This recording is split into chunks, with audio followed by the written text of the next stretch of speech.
Good evening students. आज हम बात करेंगे महाराजा रणजीत सिंह के अफगानिस्तान के साथ संबंध। तो इसके चार चरण हैं।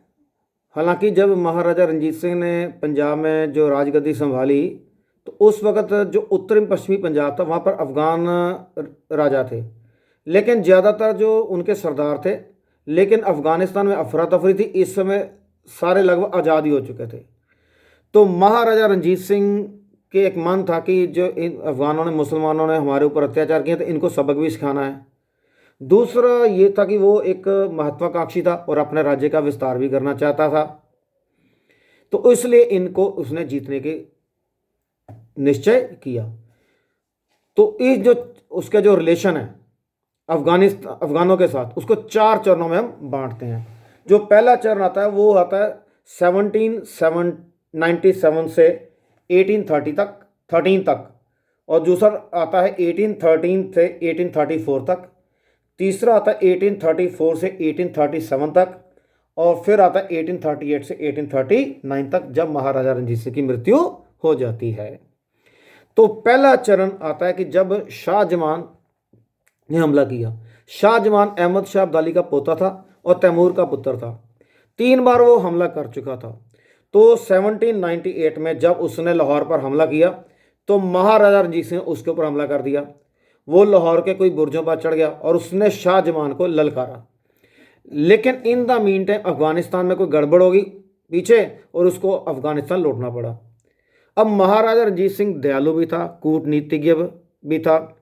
उसको पता चला कि शाहजमान की कुछ तोपें 12-15 वो झेलम नदी में गिर गई हैं।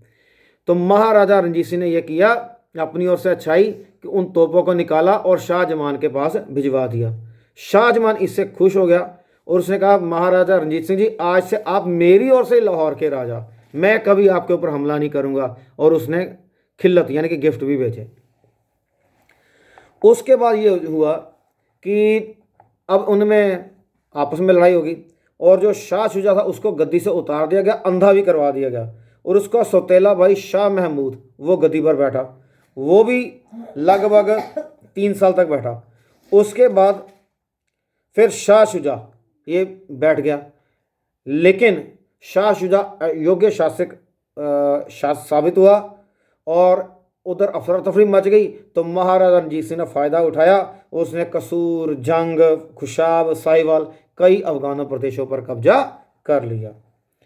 अब 1809 में शाह शुजा को भी गद्दी से उतार दिया गया और बरगजई कबीले का सरदार फतेह खां की सहायता से जो शाह महमूद था वो फिर अफगानिस्तान का राजा बन गया। और शाह शुजा ने महाराजा रणजीत सिंह से सहायता की को लेने की कोशिश की। उनकी मुलाकात भी हुई लेकिन कोई रिजल्ट नहीं निकला। लेकिन जब शाह शुजा अफगानिस्तान गया तो उसको गिरफ्तार कर लिया गया और कश्मीर के शासक अता मोहम्मद खां के पास भेज दिया गया, जहां उसको कैद कर लिया गया। तो 1810 से लेकर 18 तक चाहे शाह शुजा जो था वो अफगानिस्तान का जो शाह मोहम्मद राजे रहा, लेकिन जो चलती थी वो असली कंट्रोल वो उसका वजीर था फतेह खां, उसके हाथ में रहा। उसके बाद फिर दूसरा चरण आता है 1813 से 1834 तक, क्योंकि इनमें फिर महाराजा और अफगानों के बीच संघर्ष शुरू हो जाता है, और लेकिन विजय अंत में महाराजा रणजीत सिंह की होती है। अब ये था कि जो फतेह खां था वो भारत में अपना प्रभाव बनाने के लिए उसकी कोशिश थी मैं कश्मीर को जीत लूँ। कश्मीर पर महाराजा रणजीत सिंह की भी निगाह थी। एक अभियान वो चला भी चुका था, उनको जायजा भी हो गया था। तो इन दोनों ने मिलकर फैसला किया कि ऐसा करते हैं कि हम दोनों इकट्ठे कश्मीर पर हमला करते हैं। महाराजा 12,000 सैनिक भेजेगा और भी सामग्री भेजेगा, तो बदले में 1/3 हिस्सा कश्मीर का या और लूटमार का वो महाराजा रणजीत सिंह को फतेह खां देगा। तो महाराजा रणजीत सिंह ने अपने 12,000 सैनिक मोहकम चंद के नेतृत्व में भेज दिए और जीत भी गए। लेकिन फतेह खां ने धोखा कर दिया, उसने जीत का हिस्सा दिया ही ना, और वहाँ पर सिखों को हरा भी दिया। लेकिन मोहकम चंद जो था वो फिर भी शाह शुजा को जहादात की खान की कैसे छुड़ाने में कामयाब हो गया और इसके बदले में शाह शुजा की पत्नी ने महाराजा रणजीत सिंह के लिए कोहिनूर हीरा भेज दिया। अब महाराजा रणजीत सिंह था, उसने भी कहा कि अब इसका बदला तो लेना है। तो उसने क्या किया, जो अटक का शासक जहांदाद खां उसके साथ बातचीत की। उसका तो आप 1 लाख रुपए जगीर ले लो और अटक का किला अटक मेरे को दे दो। वो मान गया। उसने 1 लाख रुपए लिया और अटक का पूरा प्रदेश महाराजा रणजीत सिंह को दे दिया। अब ये बात जब फतेह खां को पता चली, वो आगे बबूला हो गया और उसने अटक पर हमला कर दिया।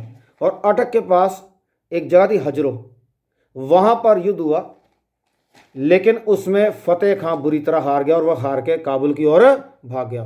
तो एक तरह से डायरेक्ट लड़ाई में जो सिखों की अफगानों के खिलाफ ये पहली विजय थी और एक तरह से अफगान शक्ति हिल गई, उसका सर्वनाश होना शुरू हो गया। इसी के बाद जब, क्योंकि मैंने पिछले से पहले चैप्टर में बताया था कि मुल्तान को भी महाराजा रणजीत सिंह जीतना चाहता था, क्योंकि एक तो उधर से कितने प्रदेशों को रास्ते जाते थे, दिल्ली को, मध्य एशिया को, दूसरा वो एक व्यापारिक प्रदेश था, तीसरा अफगानों को हराना भी चाहता था। तो उसने बड़े अभियान चलाया और 1818 में उसने मुल्तान को भी जीत लिया था। नवाब, और जो वहाँ का नवाब था मुजफ्फर खां, वो अपने पुत्रों सहित लड़ता मारा गया था। तो कश्मीर में भी फिर उसने तीसरा अभियान चलाया 1819 में पूरा पावर के साथ, और उसने 1819 में कश्मीर को भी जीत लिया।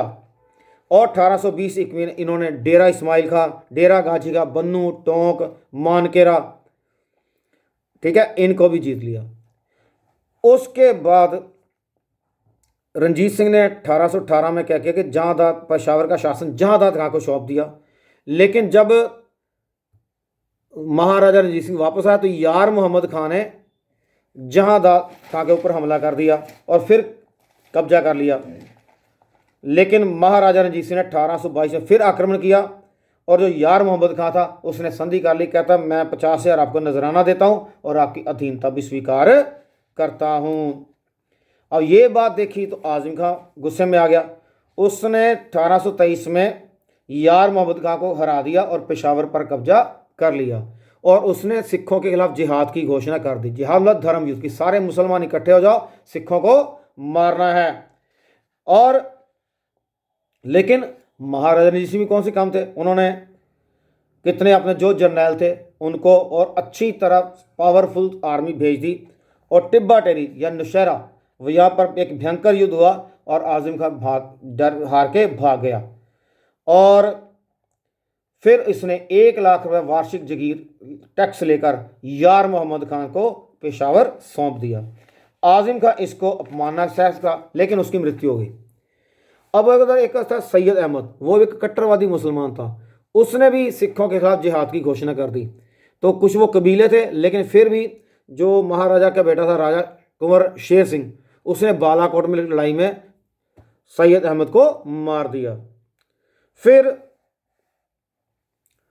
जो रणजीत सिंह और शाह शुजा में संधि होगी कि शाह शुजा कहता कि मैं हारे हुए राज्य को पुनः प्राप्त करना चाहता था।